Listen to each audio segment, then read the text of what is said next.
Atsiprašau, mokytoja, kad pavėlavau, bet mano telefonas įsikrovė, gal būtų galima pasikrauti. Kiek aš jums kartų aiškinau, kad negalima naudoti mokyklos elektros. Žinot, kiek tai kenkia aplinkai. Mano visos tulpės nuvytų, bet nepražydusios. Ne, aš neleisiu. Ne.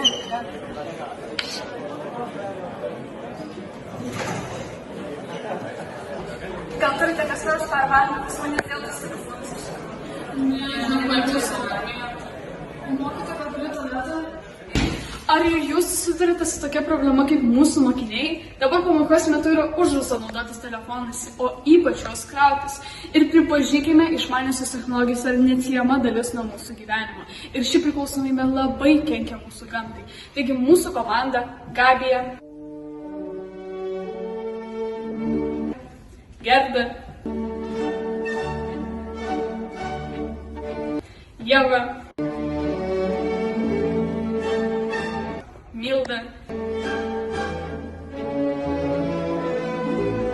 Agota bei aš sugalvojo telefonų krovimo stotelę, kur jaunimas galės saugiai, nesupykdė mokytojų ir nepakenkę gamtai, krauti savo išmaniuosius telefonus. Mokiniai pasinaudoję saulės energiją pertraukų metu galės pasikrauti savo išmaniuosius įrenginius.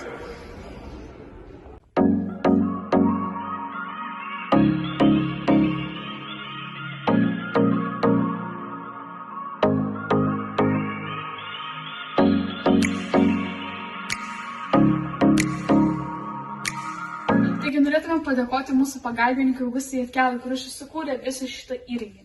Taigi tausokime gamtą ir mėgaukimės ją, kol dar galime.